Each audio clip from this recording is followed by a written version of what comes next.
Hello, welcome to a very special edition of Burning Questions. Today is January 17. You mightn't be able to tell, but I am down here at Bray Raceway, Ballarat, ahead of the Ballarat Pacing Cup for 2025. One of my favourites, probably is my favourite race on the calendar, and I cannot wait for Saturday night. Three big guests to join us here on the show to preview a cracking meeting. We'll start with Andy Gath. I'm not sure if we've touched base much through 2025, Andy, but it's lovely to see your face, and it's nice to know that your personality, or at least your attitude towards me, hasn't changed since the new year. No, I must say, the other night, I think it was Monday night, and Kate flying home from Adelaide and got home late, and she walked in, she said, "Oh, Hock's no longer at HRV." And I started to get balloons out and started partying and everything, and then I read your post, sort of read like a eulogy. It didn't read like a celebration of being 4 years at HRV, but you're still with us, which is great. But I'll try and be nicer to you this year, but no promises. That is funny, because as soon as I hit submit on that, I had two people send me inbox messages saying, "Sorry to hear that, mate, blah, blah, blah." And I'm thinking, what have I done? Anyway, so we've sorry to disappoint those that don't like me. I'm going to hang around for a bit longer. Allan McDonough joins us. Great to have you on, AMAC. You're happy to see my face for another year at HRV, aren't you? Yeah, always, mate, always. Good man. He's going to give us some great insights about some of his drives on Saturday night. And Darren Carroll, who is one of the great form judges in the game. He's been on radio this morning. He gives his time here, there and everywhere. Thanks for jumping on, Daz. Pleasure. Yeah, love Ballarat Cup nights, so looking forward to dissecting it a bit more. And just before we get stuck into it, you'll be on track running a punters club. Just give us an insight into that and how people can get involved. Yep, punters club tomorrow night. Myself and my brother Brett will be doing it. Ballarat always do a fantastic job on the punters club. They have people roaming around the track, getting people involved. So I think last year we might have had about 6,000 to start with the pool. So think about that. $20 a ticket. Come and see us on track. Can't make it the track, maybe DM me or try and get my mobile or something like that if you want to get involved, and we'll make an arrangement somehow. Good stuff. Looking forward to it. I'll certainly be involved. Let's get stuck right into the show. Pride's Easy Feed stands as a proud supporter of the harness racing industry with their set recipes and quality ingredients to give the trainer confidence in what they're feeding. So make the switch to Pride's and start getting the result you've been chasing. He wouldn't be out of place in the feature of the night, so is 888 the way to start things right. We're talking about, of course, the Jess Tubbs trained 888 Horse 11 in race 1 at 6:27 p.m. Allan, I'll just go to you quickly. You're not involved in this race, but you know plenty about 888. Do you think it's his race to win on Saturday night? He's a rating special if you look at it that way, but there is some nice progressive horses off the front row that can challenge him. Yeah, I do. He's down in grade a long way. In that race, 888, if you forget his Bendigo run, his form prior to that was super. And I sort of watching his career, he seems to be a lot better over the 2200 to a mile race. Back to 2200 on Saturday night. I think he should be winning. Probably the only horse to be hard to beat with maybe Exotic Bushranger, who's probably a little bit unlucky in the Hamilton Cup. Yeah, well, I certainly agree with you. I really like 888's chances. Well, we'll go to Andy first because I reckon the next two people we're going to speak to might give a push for another horse. Andy, number 4, Corrivelli Star, trained by yourself to be driven by Kate, marked as a $26 chance here on the form guide. I don't know if we'll get that. What are your confidence levels? Have you got the gate speed to get across and find the front? He does leave the gate pretty quick. Obviously, a couple inside him, that's pretty quick as well. So whether he leads or he doesn't, I think he's, he really needed that run first up. He was coming off an injury, and then second up at Melton in the juniors series, hit the line really strong and ran a really quick half. So he's a quality horse, even though his ratings doesn't say he's 120 rated, but he was a genuine 3-4 horse in New Zealand, and I think he's going to be a genuine 3-4 horse here as well. So I really like his chances, but saying that, it is a drop down in class with 888. If you can put a line through his Bendigo Cup run, all his previous runs have been terrific. He can sort of make his own luck. Probably doesn't handle the Ballarat track 100%. To my mind, a couple of times I've seen him race there, and he does struggle a little bit wide on the end. So now a little bit of query on him, but I agree with AMAC too. I think Exotic Bushranger was really good in the Hamilton Cup, and there's some other horses in it too that are probably not up in the ratings yet, but they will be. So I still think it's a quality field, and I really like my bloke. I think he's got a good winning hope. Can he, obviously a bit of speed underneath, Andy, just again on that speed map, Rakiro Slammer 1, I would suggest they might take a sit, but Exotic Bushranger, have you got the speed to cross him? And if you don't, do you think Mick Stanley would hand up to you? I don't. Well, as a rule, Mick doesn't really hand up, and I couldn't see him handing up unless we crossed him. His horse is going very well off the back of an Interminion campaign. So he's had a pretty long campaign, but he's very good in the Hamilton Cup. He's a little bit unlucky. He's done a lot of work as well. So he's still a horse on the way up. I think one start at Melton, Drew Barrier 1 and 130 get across the exotic bush ranger, and he held him easily. So, we'll come out as quick as we can. So it's been a long time since Coral Valley Star's in the front row, and a long time since he's been burned off the gate. But we know he does leave the arm pretty quick. Good stuff. Darren, Carroll, your thoughts here? I know you're pretty keen on Coral Valley Star as well at likely each way odds. Yeah, I think it's a great race. I mean, I've got so much respect for Triple Eight. I just love the horse. He's just been everywhere, into Dominions, campaign after campaign, all over the place. He's just been in everything, slot races, you name it. So he's just been so good for connections. And, his last 12 months has been a revelation, really, and what he's been able to do at his age. So huge respect for him.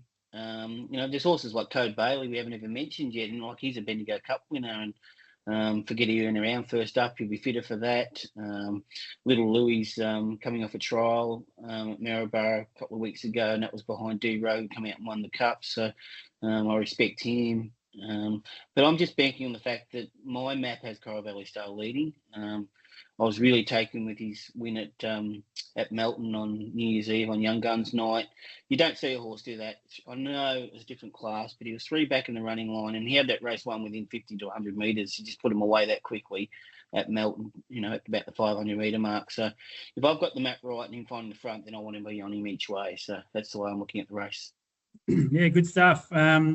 Respect Coral Valley Star for sure. I'm with Triple Eight, with AMAC, and I love him over that longer trip. I think at last look, he's won 19 of his 29 races over that longer distance, and, class should prevail, but we'll see what happens on Saturday night. That's the first race out of the way. Logical Staffing Solutions provide labour hire and recruitment services to the transport, warehousing, automotive and manufacturing industries. The logical solution for your staffing needs. Balboa Rock was beaten on return, but can he bounce back to give his supporters an earn? Race 2 on the card, horse 7, Balboa Rock, Emma Stewart, Mark Pitt here. And Allan McDonough will drive the Sam Barker-trained Remy Lou. And Andy Gath has Nakula in the race, horse number 9. We'll go to you, AMAC. Maybe initially some thoughts on Remy Lou. And then also Balboa Rock, obviously trained where you work at Emma Stewart's stable. Haven't got a market here, but I assume Balboa Rock will be favourite. Is he the horse to beat, or are you happy with your drive on Remy Lou? He probably is the horse to beat because they got me off him this week, and I drove him last start when he got beat. So that's probably the improvement they need.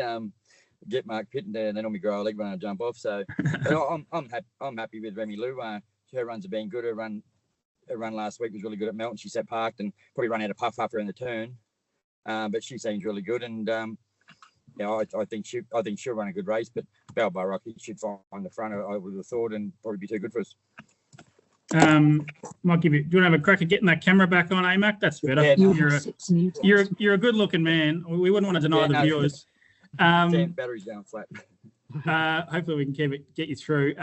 Remy Lou. Would you be able to find the peaks first, do you think, or not? Yeah, I thought I could find the front early, and it depends on how much pressure Mark puts on me, whether I hand over or not. She's just as good in front as well, But more than likely be happy to take a sit on the back of Balboa Rock.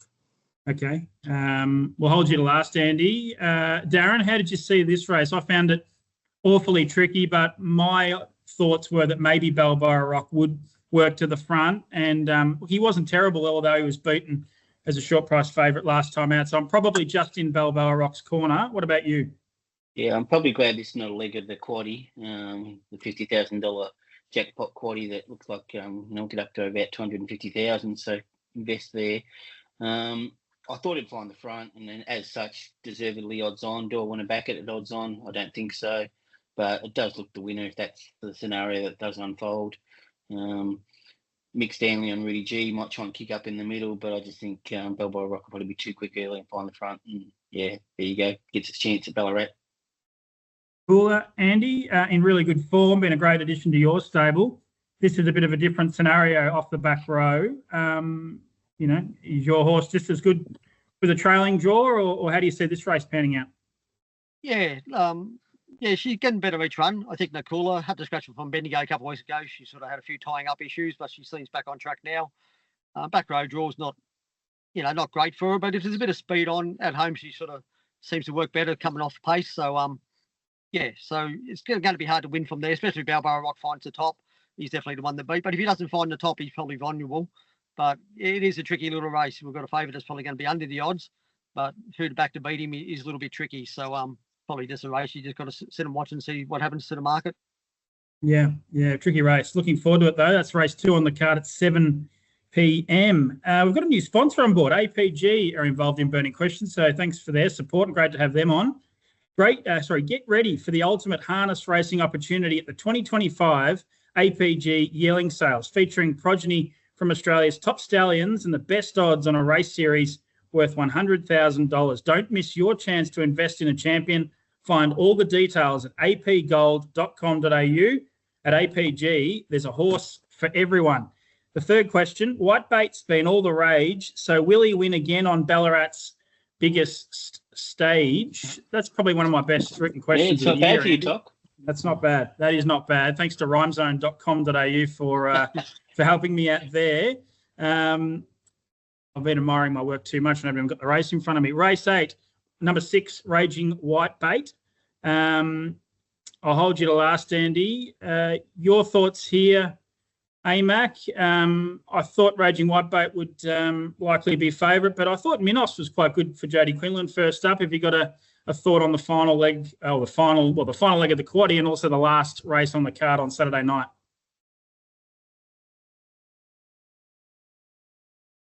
AMAC? No. Yeah, we might have lost him. Have we? That battery. That's a disaster. What about you, Darren? I think you're keen on Whitebait. Yeah, really taken with this horse. He's had 3 runs since coming from New Zealand, all been really impressive in my eyes. He's got gate speed. He can sit parked if he needs to as well. So he's adaptable to depending on the conditions of the race. I think he'll press forward here. Because he's so adaptable, he can just control the speed and the tempo from his gate 6, and I'd be surprised if he got beat. So I'd have him as one of the better bets of the night. From a value point of view, outside of him, I think Norm's Lady was really improved last time from the pole. It's a rough chance, and Triple Rock Saint thought trial really good at Bendigo a couple of weeks ago. So, but I've got Raging Whitebait clearly on top. Clearly on top for Darren Carroll. Andy, Kate will take the drive. Adam Kelly, I think I'm right in saying he trains from your property. Is that correct? Yeah, no, that's right. And yeah, the horse has done a great job since it's come out from New Zealand. And as Darren said, it come from back in the field at Warragul, sent to death at Geelong and 1 and led at Bendigo. So, he's got all the tools to be a really nice horse, and he's got a little bit of class about him. He can sort of press separation on fields pretty quick. So, yeah, no, he's a quality horse. He's probably main dangers are probably on the back line. I love Minos as a horse. He's a really good horse. He won the Bathurst, I think, 3-year-old division last year. And, first up, he was really good behind Tango Tara and Black Bolak. So he's a quality horse, but Ballarat's a little bit tricky, especially when he's main danger. Kate's going to get the opportunity to control the race, I'd say. So he's definitely the one to beat. Yeah, for sure. Sorry, just got a few of the hard-working, lovely staff here at the Ballarat District Trotting Club. Delivering a feed? That's fine. It's they're doing some last-minute preparations, and I've thrown them out here, just turning up on a whim. We've lost Allan McDonough, which is a bit disappointing. I was almost thinking about knocking his 4 questions over and then letting him go, but that's okay. So looking forward to race 8 on the card. I am with Minos, just ahead of Raging Whitebait, but I think they're clearly the 2 winning chances. The 4th and final question. We don't have a sponsor for this one, so if Gath Racing would kindly fork out a bit of cash for once, Andy, you could get involved. Well, it's fine. Well, Darren and I do this for nothing. I'll have to pay one person. That's you. I'm not sure I can afford you. Yeah, I'm still waiting for the first lump sum of cash. The 4th question, though, Herbie's decided to go with the boy. So will the freak be bringing him the joy? We're talking about the Ballarat Pacing Cup, and James Herbertson, he's mulled over a number of drives that he could have taken. Kanina Problema was one of them, the last start Shepparton Cup winner. And also Mac Dan, who he's driven on a number of occasions for Emma Stewart. He's ended up going with Bulletproof Boy from Barrier 3 for Scotty Ewan. I'll hold you to last, Andy. We'll go to you, Darren. If he asked for your advice, and he has before, but he didn't on this occasion, who would you have instructed him to drive? Yeah, asking the hard questions, but yeah, I would have said Bulletproof Boy. But in saying that, Mac Dean's a really nice horse, and he's got an allegiance to that stable of late, and had some great opportunities. But I think him and Scotty have a really good association, and they love this horse. And I think deep down, I know Herbie's as competitive as they come, but I also think that there's some sentiment there, and they'd love to get this horse going and running the big races like the Hunter Cup and big cups and stuff like that. So I reckon Herbie's doing his best to do whatever he can do to help Scotty and this horse get across the line. Yeah. Before I get a tip in the race, Daz, I've just got the Ballarat Cup here, which is a beautiful looking cup. How many beers do you reckon you could fit in this? I reckon for you, 3. Yeah, I'm going to say 4 to 5. Okay. But most important, I don't know about that. Most importantly, who's going to be taking this home on Saturday night? Such a great race, Toc. I know my brother Brett is super keen on Bulletproof Boy. He's really bullish, and he just thinks with Herbie on it improves significantly. I'm probably not as bullish, even though I think I've got it on top. It doesn't deserve to be the price that it is. I think it's too short. I think it'll get out in the market. I think the market will sort of even itself out a bit. Gee, it's a tactical race early. I'm not confident of the map, and hence why I'm not really confident in my outright selection in the race, and hence why I think I'm going to go for some value in the race. And I'm not just doing it because there's a great man's here on the show with us, but I think Hector from 3 or 4 fence is the opportunist in the race. His runs through the Inter-Dominion were outstanding. He's run in the Bendigo Cup, sectional wise, was as good as anything, and I know that's equivalent to Ultimate Vinny and Bulletproof Boy as well. But I just think I just want to be on something that's following the speed and an opportunist and at value in a race that's a really hard race, and I think you'll go around about $20. So each way, Hector for me. Yeah, we did the Friday form panel just before, Daz, and I gave 4 numbers and then said I wouldn't mind having something on 1 and 2, which I didn't include in those numbers, which is Hector and Ultimate Vinny. And the favourite could come out and win and make us look silly, but that's it's certainly it's a great race, and I must add that the Country Cup series has been outstanding so far. The Bendigo Cup was a great race. The Shepparton Cup was another outstanding race, and how good was the Hamilton Cup on Sunday? So we've been so lucky and blessed with how good the Country Cups have been so far this season. Yeah, we have. Andy, a Country Cup's always better when you actually win it, I'm sure. So you can appreciate good racing, but I'm sure you'd take a boring race or a terrible race if you could walk home with a cup. Yeah, definitely. But for one of mine to win, it can't be a boring race. It has to be an exciting race because they're both opportunists and they both need the speed on. And, it's a pretty fast front line, and there's no really standouts, even though Bulletproof Boy's sort of favourite. He's probably a little bit unders. When you don't have a real short price favourite in it, you tend to get, truly run race, and that's what we're looking for. Hopefully we're 4 from 4 with great cups so far this season. As we all know, Hector, he's a battle of a lot of luck, but he's got to be driven for luck, so that's why he's probably so unlucky all the time. And Tango Tara, he's 9, he's racing as good as ever. So, yeah, I don't really know which way to go in this race. It's a little bit tricky. I just hope, mind if opportunity arises, they're good enough to win, I think. But yeah, no, it's a great race. Probably the last 2 years, the Ballarat Cup probably lacked a little bit depth wise, and I think time is to move it the week before the Hunter Cup. We're going to have the Casey Classic next week with 30,000, and you're going to have Leap to Fame, Republican Party, and Catch a Wave in it. And if it was Ballarat Cup night, those whole 3 would be in there and enhance that race. It's hard for the interstaters and New Zealanders to come in and be away for so long. I just think going forward, if you move the Ballarat Cup the week before the Hunter Cup, it will just enhance both races.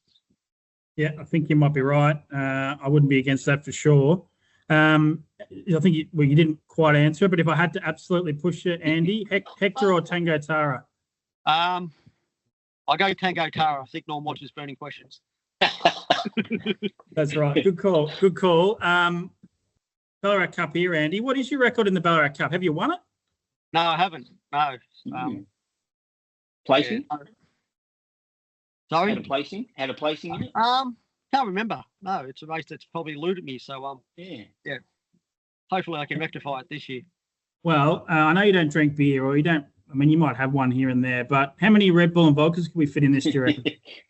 Yeah, probably enough to get me through the night. Can we absolutely lock in a Red Bull and vodka in the committee room if you're able to win it? No doubt whatsoever. As long as you wipe your fingerprints off it.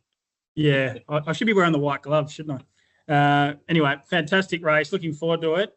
Cannot wait for the Ballarat Pacing Cup. Thanks to Woodland Stud Group 2 event, but let's be honest, it's a Group 1. $100,000 at 9:05 p.m. Let's move on to the Sharps Bakery Best Bets. Darren Carroll, we'll go with you first of all. Where are we launching into on Saturday night? And I'm assuming whatever you tell us here will be one of the key plays for the Punters Club. Sharps Bakery, a great sponsor. I did a little bit of maths because I knew you'd be talking about best bets. 51 days to Birchip Cup, so wow, not far away. So 51 sleeps for some people, probably a bit less for you, Toc, because you don't sleep sometimes. But I won't be sleeping that night anyway. March 9, be there. Always a great day. So I love giving Birchip a good plug. My best bet, race 4, number 1, Snow Hunter is the way I want to go. I know there's a heap of speed there. Aggressive Jason Lee. I love how aggressive he is off the gate. Just think it finds the front, and from there, control the race and be very, very hard to beat. Good stuff. Snow Hunter for you. What'd you say? Race 4, number 1. Race 4, number 1. Yeah. Ballpark price range, Daz? Probably $2.40-ish. Yeah, $2-ish. Yeah. Good stuff. Race 4, number 1, Snow Hunter with Darren Carroll. Andy Gath, what are you going to do? Can you get your season off to a flyer with a winner on Burning Questions? Yeah, well, I'll go race 1. Number 4, I think, is Carroll Valley Star, so I'll stick with one of my own and put the pressure on straight away. Yeah, get the $26 and just keep getting on. And then hopefully you can back up Wednesday, win at Maryborough as well. Wow. Geez. All right. Let's just knock over Saturday first, and then we'll worry about Maryborough later in the week. Each way or win, Andy? Win. We're not each way punters, are we? Probably won't be each way for us, probably. It's a good way out, isn't it? Good stuff. So race 1, number 4, Carroll Valley Star for Andy Gath. I'm going to go with race 3. I tipped in the same race.